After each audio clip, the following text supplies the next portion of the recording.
Hello guys. So நம்ம புதுசாக ஒரு சீரிஸ் ஆரம்பிக்கலான்னு ஒரு பிளான் வச்சுருக்கேன். என்ன சீரிஸ்னு பார்த்தீங்கன்னா, அதோட நேம் என்ன கொடுக்கலான்னு பார்த்தீங்கன்னா கேடி. கேடின்னா ஐடி ஃபீல்டு இருக்கவங்களுக்கு தெரியும், என்ன சீன் கட்டு ஐடி ஃபீல்டு இருக்கணும் அப்படிலாம் நினைக்காதீங்க.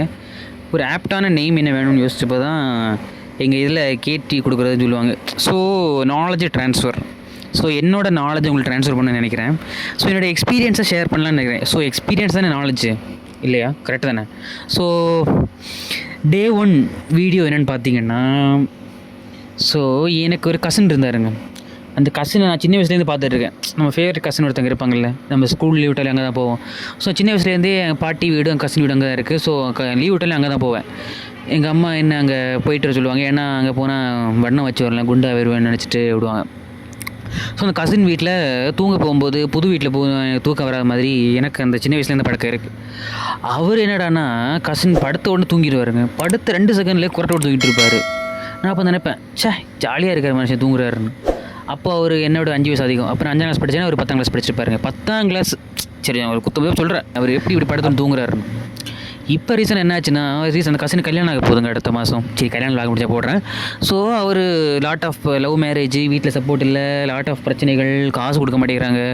அவர் ஓன் காசில் கல்யாணம் பண்ண போகிறாரு. இவ்வளோ ப்ரெஷர், மென்டல் ப்ரெஷரில் சென்னை வந்தார் ட்ரெஸ்ஸில் எடுக்கணும்னு சொல்லிட்டு. ஸோ நான் கொஞ்சம் ஒர்க் பண்ணிகிட்டு இருந்தேன். நைட்டு லேட் ஆகிடுச்சு. அவர் டயர்டில் தூங்கினாரா? இன்னும் டயர்டில் இருக்க வாய்ப்பு இல்லைங்க. இவ்வளோ டிப்ரெஷன் வச்சுட்டு எப்படிங்க படுத்து 2 செகண்ட் கூட ஆகலை குரட்டை விட்டுட்டு தூங்கிட்டு இருக்காருங்க. என் வாழ்க்கையில் ஆண்டவன்ட்டு வேண்டிப்பேன், இந்த மாதிரி எனக்கு ஒரு படத்தோடு தூங்குற மாதிரி வர வேணும். நம்ம படத்தை என்ன ஆகும், 7ஆம் கிளாஸில் நம்ம டீச்சர்கிட்ட இது சொல்லியிருக்கலாமே, அந்த பையன் அன்றைக்கி இவனை திட்டிருக்கலாமே, எப்போ நடந்ததெல்லாம் தூண்டி விட்டு நம்ம மைண்டு விளையாடிக்கிட்டு இருக்கு நம்மக்கிட்ட.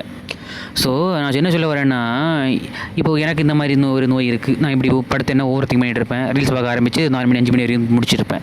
எங்கள் ரூமில் ஒருத்தர் இருக்கார். அவர் எப்படின்னா சவுக்கு சங்கர் வீடியோ பார்த்தா தூங்கிடுவார். சவுக்கு சங்கர் வீடியோ ஆன் பண்ணி வச்சுட்டு படத்துக்கு தூங்கிடுவாருங்க. அந்த மாதிரி உங்களுக்கு ஏதாச்சும் நோய்கள் இருக்கா? இருந்தால் கமெண்ட்டில் சொல்லுங்கள். பை பை, டாட்டா, லவ் யூ கைஸ். சப்ஸ்கிரைப் பண்ணுங்கள். Bye by.